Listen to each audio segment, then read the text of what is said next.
caiu, significando a morte de Alexandre o Grande. A palavra de Deus nos mostra que no lugar daquele chifre, quando Alexandre morreu, no lugar daquele chifre saíram 4 chifres. Você se lembra do leopardo? De Daniel, capítulo 7, o leopardo tinha 4 cabeças, está lembrado? Pois é, as 4 cabeças equivalem aos 4 chifres que saíram no lugar daquele chifre do bode que foi quebrado. Os 4 chifres representam os 4 generais de Alexandre, o mesmo significado das 4 cabeças do leopardo. Você está diante de um quadro político, religioso e profético. Saíram 4 chifres.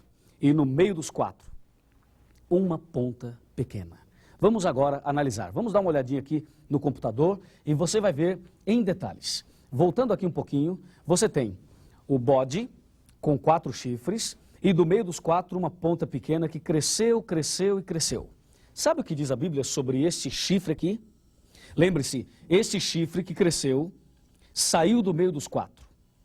Ou seja, esta ponta pequena que cresceu e tornou-se realmente um grande poder, representa o anticristo. Esse chifre é símbolo do anticristo. Vamos analisar o que o anticristo deveria fazer. O objetivo satânico usando o anticristo. Algumas coisas você já viu e nós vamos relembrar agora. Veja, devorará toda a terra.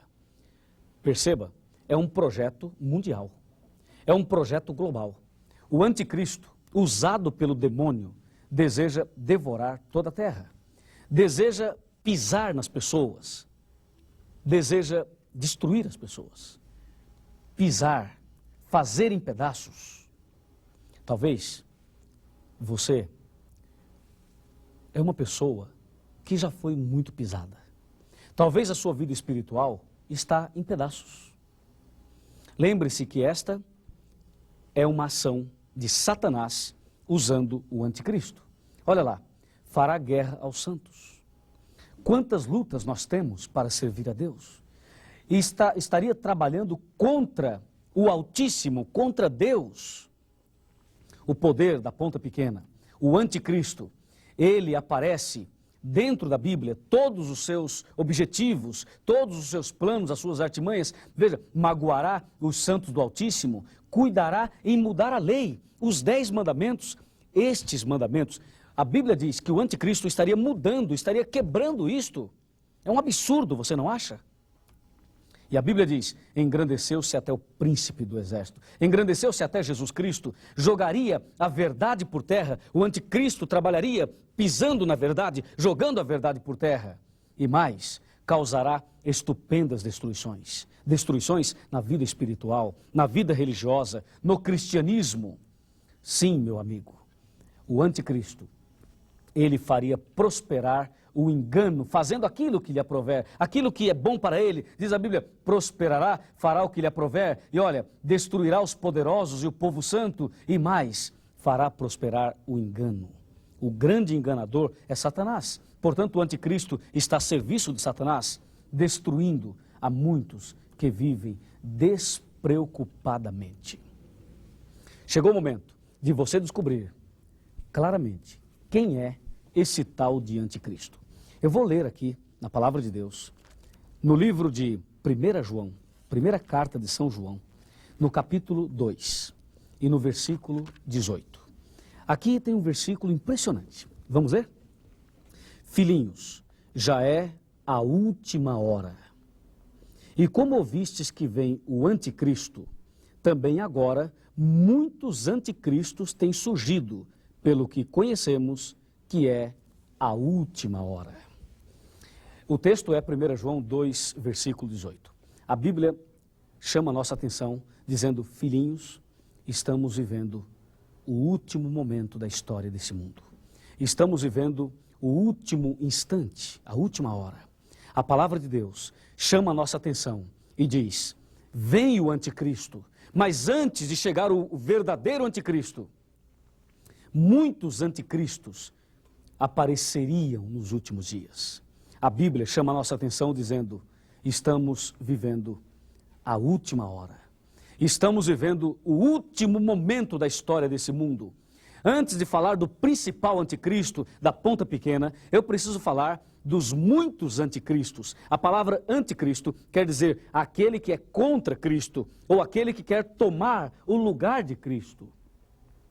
Todas as pessoas que são contra a Bíblia, todas as pessoas que são contra Deus, que são contra o cristianismo, todas as pessoas que não aceitam a verdade de Deus, porque não querem aceitar, todos aqueles que são contra a palavra de Deus, são considerados anticristos.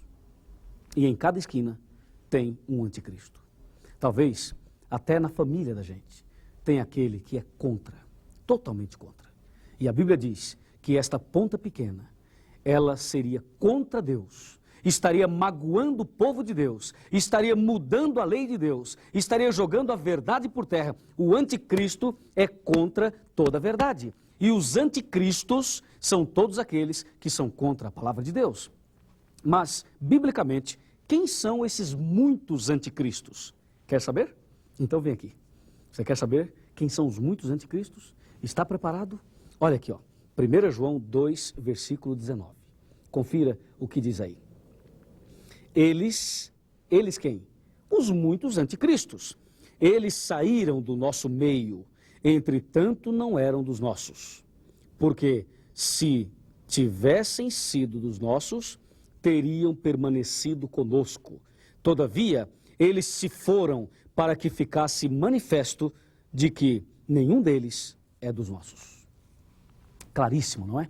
Anticristo, os muitos anticristos, são pessoas que um dia conheceram a verdade, que um dia estiveram na igreja de Deus e depois saíram e agora estão criticando, falando mal, e, enfim, colocando-se numa posição contrária à palavra de Deus. Quer um exemplo de um anticristo? Judas Iscariotes.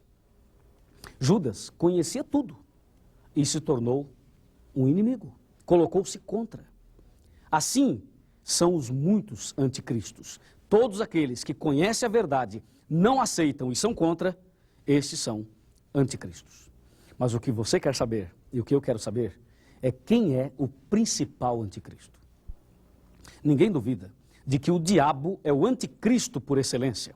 Mas a Bíblia não está falando do diabo, porque não é o diabo que vai andar pelas ruas da cidade, aprontando pessoalmente, de forma visível. Ele usa alguém.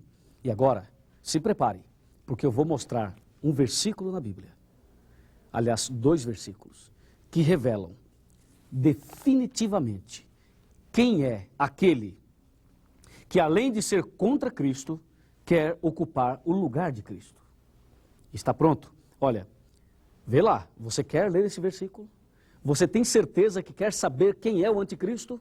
Se você quer, então, por favor, vamos ler aqui, em 2ª carta de Paulo aos Tessalonicenses, capítulo 2, versículos 3 e 4. Está escrito assim, ó.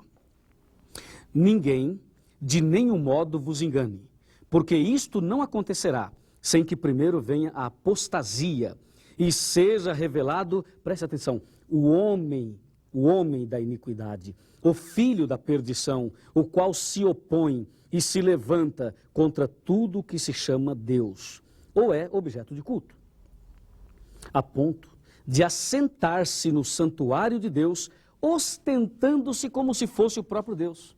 Pode um negócio desse?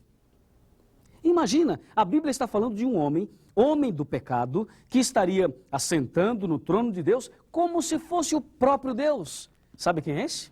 O anticristo. E eu pergunto, quem é que se assenta no trono de Deus como se fosse o próprio Deus? Quem é? É o diabo? Não. Quem é que se assenta querendo tomar o lugar de Deus, perdoando pecados, aceitando adoração, colocando as mãos para abençoar as pessoas? Quem é este homem? Não é um anjo caído, é um homem. Quem é este homem? Claro, este homem é o sistema papal. O poder papal é o que a Bíblia chama de homem do pecado, filho da perdição, que se assenta como Deus, querendo parecer Deus. Eu vou dar um exemplo agora. Eu vou mostrar a você como é que ele faz. Exatamente como diz a Bíblia. E você vai perceber claramente o ataque à verdade de Deus. O verdadeiro anticristo tentando tomar o lugar de Cristo. Mas o sangue de Jesus tem poder. Vamos lá? Vamos se mostrar aqui. A palavra de Deus diz que o anticristo, o homem do pecado, iria se assentar no santuário de Deus como se fosse o próprio Deus. Imagina, alguém sentar no trono de Deus, ostentando-se como se fosse o próprio Deus. Que absurdo, né? Olha, eu sentei aqui, vamos imaginar que isso aqui seja o trono, tá? Aliás, é uma cadeira muito boa. Assentou-se como se fosse o próprio Deus. Que tal? Agora eu convido você a vir mais perto e você vai se ajoelhar diante de mim. Que tal? Você acha certo ou errado? Não, vamos fazer diferente. Você vai chegar perto de mim, vai se ajoelhar e você vai confessar todos os seus pecados para mim. E eu vou perdoar todos eles.